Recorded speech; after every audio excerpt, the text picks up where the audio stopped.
Agustiliana Safitri dengan NPM A1M022026 dari kelas 1B. Di sini saya akan menjelaskan materi tentang tugas filsafat dengan dosen pengampu Dr. Muhammad Kristiawan MPD. Di sini saya akan menjelaskan materi tentang bab 4, yaitu filsafat pendidikan sebelum abad 20. Bagaimana latar belakang munculnya filsafat? Dalam perkembangannya, filsafat Yunani sempat mengalami masa pasang surut. Filsafat Yunani kembali muncul pada masa kejayaan Islam dinasti Abbasiyah sekitar awal abad 9 Masehi. Tetapi di puncak kejayaannya, dunia filsafat Islam mulai mengalami kemunduran ketika antara para kaum filsuf menganggap filsafat dapat menjerumuskan manusia ke dalam ateisme bergolak. Setelah abad ke-13, peradaban filsafat Islam benar-benar mengalami kejumudan setelah kaum ulama berhasil memenangkan perdebatan panjang dengan kaum filsuf. B. Bagaimana filsafat pendidikan sebelum abad 20? 1. Perkembangan filsafat umum. A. Filsafat Yunani. Filsafat Yunani sebagai filsafat tertua.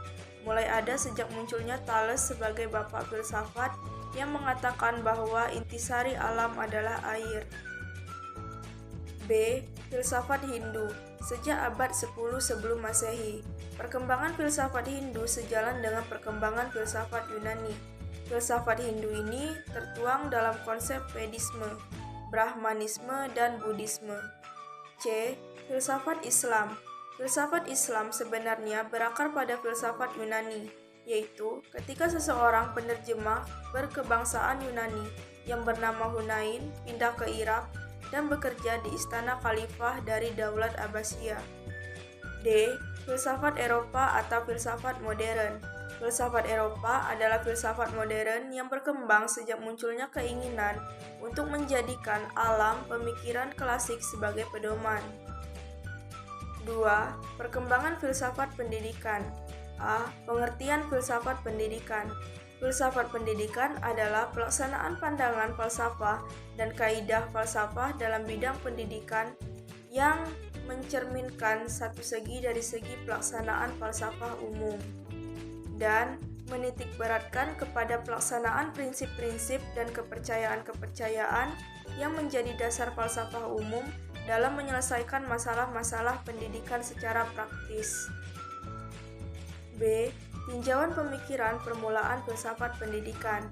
Pemikiran-pemikiran permulaan filsafat pendidikan berkembang dalam tingkat humanisme relativistik, humanisme ilmiah, dan humanisme literer. Humanisme relativistik memandang kebenaran tak dapat dicapai. Humanisme ilmiah memandang pengetahuan mungkin bukan kebajikan. Humanisme literer memandang pendidikan dapat menjadikan orang-orang yang berkebajikan secara alamiah lebih efektif. Pada era Kristenisasi, ajaran agama Kristen mempengaruhi filsafat pendidikan di Eropa. Paham yang menonjol mewarnai pendidikan adalah humanisme religius. Memasuki zaman modern, di Eropa membawa perubahan pula dalam filsafat pendidikan. Setelah zaman Renaissance, pemikiran orang Eropa berubah menjadi lebih realistis. C. Bagaimana metodologi ilmu pendidikan sebelum abad 20? 1. Tonggak pertama Aristoteles. Metodologi ilmu dibangun oleh dua pola berpikir, yaitu deduksi dan induksi. 2. Tonggak kedua, Francis Bacon. Francis Bacon berkeinginan untuk membangun kembali ilmu yang baru dan menentang konsep-konsep tentang ilmu dari Aristoteles. Tonggak ketiga, perkembangan abad ke-19, John Stuart Mill berusaha merumuskan teknik-teknik induktif untuk menilai hubungan antara kesimpulan dengan evidensi atau hal-hal yang menjadi sumbernya. D. Bagaimana mazhab filsafat pendidikan? 1. Mazhab filsafat pendidikan idealisme. Filsafat pendidikan idealisme memandang realitas akhir adalah roh, bukan materi, bukan fisik. Dalam hal ini, Parmenides berkata, apa yang tidak dapat dipikirkan adalah tidak nyata. 2. Mazhab filsafat pendidikan realisme. Realisme pada dasarnya merupakan filsafat yang memandang realitas secara dualistis. Menurut filsafat ini, hakikat realitas terdiri atas dunia fisik dan dunia rohani. Kneller membagi realisme ini menjadi dua, yaitu realisme rasional dan realisme naturalis. 3. Mazhab filsafat pendidikan materialisme. Latar belakang pemikiran filsafat pendidikan materialisme adalah materi, bukan rohani, bukan spiritual atau supernatural.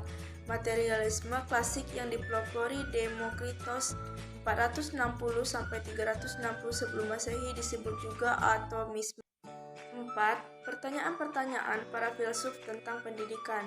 Jauh sebelum ada profesional filsuf pendidikan, filsuf dan pendidik berdebat tentang pertanyaan kontemporer, yaitu apa yang seharusnya menjadi tujuan pendidikan, siapa yang harus dididik, haruskah pendidikan membedakan keinginan dan kemampuan, peran apa yang harus dimainkan oleh pemerintah di dalam pendidikan.